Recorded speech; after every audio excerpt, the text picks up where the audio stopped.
Será que é possível ser cristão sem ser religioso? Ser cristão sem ser religioso. Vamos falar um pouco sobre isso. Será que é possível você... Porque olha o perigo de ser religioso. Às vezes, o problema de ser religioso é que a religião pode estar camuflando uma falta de genuína espiritualidade.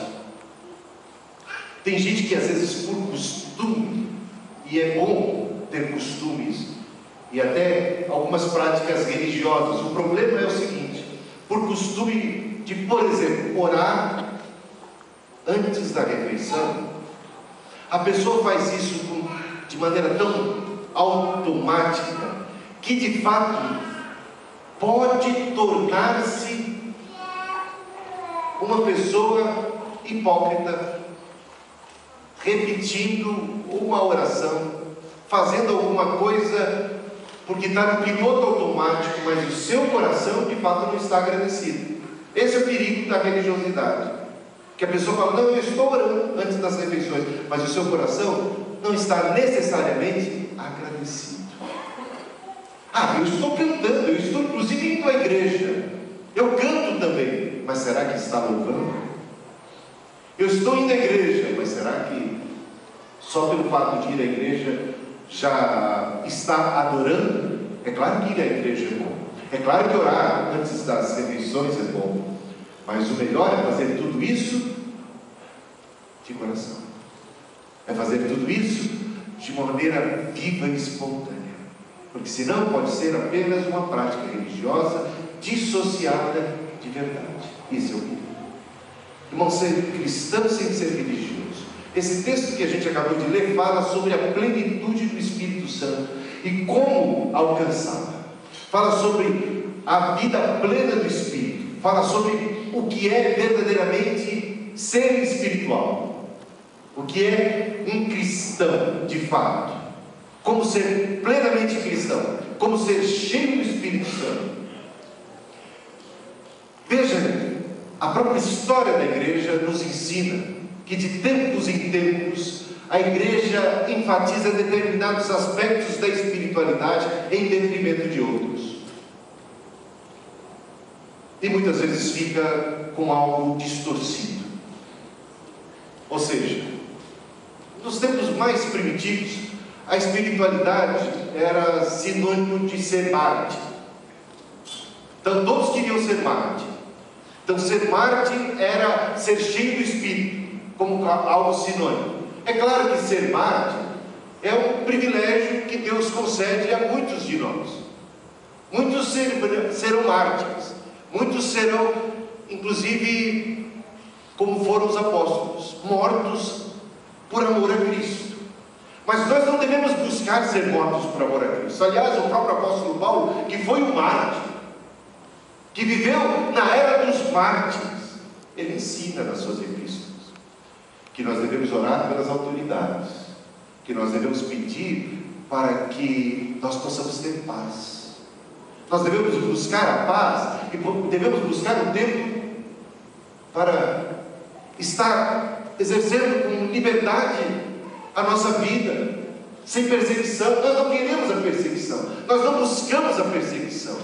Os crentes não são provocadores de perseguição, não estão ansiando por um anticristo. Eles não buscam isso, eles buscam servir a Deus, eles buscam a paz.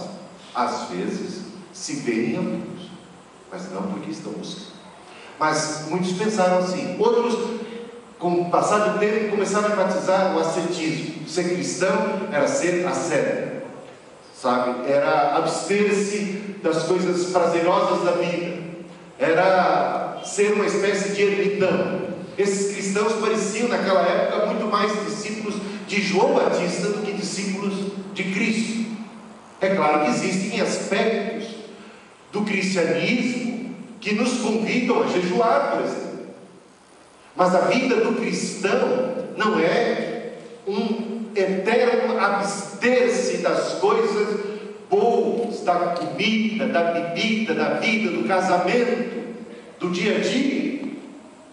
Essa foi uma super ênfase dada naquela época, ser espiritual era ser uma seta. Quanto mais sofria a pessoa, quanto mais estava ela padecendo, quanto mais estava se privando dos prazeres e das delícias da vida, mais espiritual ela era.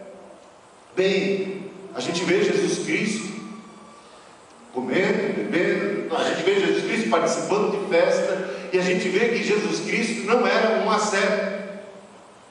Embora João Batista, o grande profeta, o fosse, mas ele não fez escola. Cristo vem e apresenta um cristianismo que não tem prioritariamente uma mensagem contra o prazer, contra a alegria, contra a felicidade. Jesus, pelo contrário, traz uma vida abundante e promove alegria e festa e transforma água em vinho. Numa festa de casamento, um Jesus diferente de uma seta. O tempo passa, a gente vai ver uma ênfase em afastar-se da sociedade, época dos monastérios. Então, ser cristão era estar calado, era isolar-se numa determinada cela, era ficar longe das pessoas, era viver apenas orando, era apenas uma super ênfase na comunicação do crente com Deus, no verticalismo, numa atitude, numa vida de contemplação. A gente observa muito isso. Por séculos, esta foi a ênfase. Por séculos, o verdadeiro homem espiritual, a verdadeira mulher espiritual, era aquele ou aquela que estava vivendo para adorar, para orar, isolado da sociedade. Há aspectos positivos nisso, mas isso não pode ser confundido com a essência da espiritualidade. Aliás, se a gente for ver, existem aspectos positivos em cada um deles apenas, mas eles não representam a totalidade da espiritualidade. Passa-se um tempo, chegamos na época dos puritanos, onde a santidade, mas a santidade entendida mais em termos da negação das coisas e da moral, era a ênfase. As pessoas inclusive se vestiam de preto. Era uma espiritualidade muito séria, taciturna. Isso era ser espiritual. Quem ria muito estava dando lugar ao diabo, né? Tinha que ser muito sério.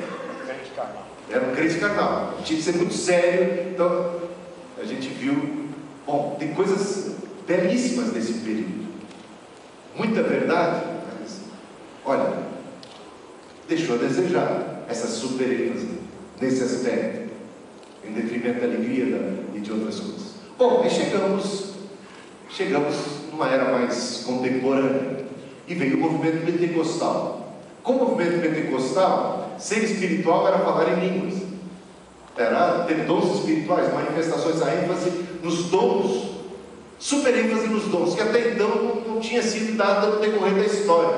Então agora, se não falava em línguas, ou se não manifestava determinados dons espirituais, olha, podia ser uma seta, podia ser um ermitão, podia ser tudo, mas não era cheio do Espírito Santo. Só tem o Espírito Santo quem tivesse os dons, a super ênfase nos dons. Eu esqueci de dizer que na época medieval tivemos uma outra ênfase, que foi a da pobreza.